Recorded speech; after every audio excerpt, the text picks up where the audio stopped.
Dear student, যোৱা কেইদিন ধৰি ছাত্ৰ-ছাত্ৰী লগতে অভিভাৱকসকলে মোক প্ৰশ্ন কৰি আছে যে HSLC 2026 আৰু HS 2026 কেতিয়া অনুষ্ঠিত হ'ব মেট্ৰিক আৰু হাই সেকেন্ডাৰী চূড়ান্ত পৰীক্ষা জানুৱাৰী মাহত অনুষ্ঠিত হ'ব নে ফেব্ৰুৱাৰী মাহত অনুষ্ঠিত হ'ব তেওঁলোকে এই কাৰণে প্ৰশ্ন কৰি আছে কাৰণ যোৱা কেইদিন ধৰি কিছু সংখ্যক ইউটিউবাৰে কৈ আছে যে 2026 বৰ্ষত হ'বলগীয়া মেট্ৰিক আৰু হাই সেকেন্ডাৰী চূড়ান্ত পৰীক্ষা জানুৱাৰী মাহত অনুষ্ঠিত হ'ব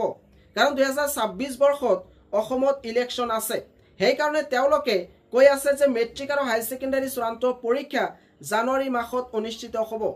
এই পৰীক্ষা কেতিয়া অনুষ্ঠিত হ'ব এইটো ভিডিঅ জৰিয়তে প্ৰমাণ সহকাৰে আলোচনা কৰিব বিচাৰিছো ইয়াতে তোমালোকক দেখুৱাব বিচাৰিছো 2011 চনৰ মেট্ৰিকৰ ৰুটিন 2011 চনত কিন্তু অসমত ইলেকশ্যন আছিল আৰু সেইটো সময়ত মেট্ৰিক পৰীক্ষা আৰম্ভ হৈছিল 25 মাৰ্চ এদৰে 2016 চনত অসমত ইলেকশ্যন আছিল আৰু তেতিয়া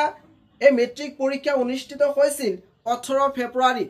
গতিকে এই বছৰ ধাৰণা কৰিব পৰা যায় যে যদিও ইলেকশ্যন থাকে তোমালোকৰ পৰীক্ষা টাইম মতে হ'ব অৰ্থাৎ ফেব্ৰুৱাৰী মাহত হোৱাৰ পূৰ্ণ সম্ভাৱনা আছে মেট্ৰিক পৰীক্ষাৰ্থীসকলৰ যি একাডেমিক ক্যালেন্ডাৰ আছে সেই ক্যালেন্ডাৰ তোমালোকক দেখুৱাব বিচাৰিছো মেট্ৰিক পৰীক্ষাৰ্থীৰ ক্যালেন্ডাৰ মতে তোমালোকৰ প্ৰি ফাইনাল এক্সাম আৰম্ভ হ'ব 2nd জানুৱাৰীৰ পৰা আৰু এই পৰীক্ষা শেষ হ'ব 9 জানুৱাৰী আৰু যোৱা বছৰ প্ৰি ফাইনাল পৰীক্ষা আৰম্ভ হৈছিল 4 জানুৱাৰীৰ পৰা আৰু শেষ হৈছিল 11 জানুৱাৰীত গতিকে ইয়াৰ পৰা ক'ব পৰা যায় যে তোমালোকৰ পৰীক্ষা ফেব্ৰুৱাৰী মাহতে অনুষ্ঠিত হ'ব হেদৰে ইতিমধ্যে আসাম ষ্টেট স্কুল এডুকেশ্যন বোৰ্ডে এখন টাইম টেবুল প্ৰকাশ কৰিছে অৰ্থাৎ এখন শিডিউল প্ৰকাশ কৰিছে এই শিডিউলত কোৱা হৈছে যে হাই সেকেন্ডাৰী চূড়ান্ত পৰীক্ষা ফেব্ৰুৱাৰী মাহত অনুষ্ঠিত হ'ব আৰু এই শিডিউল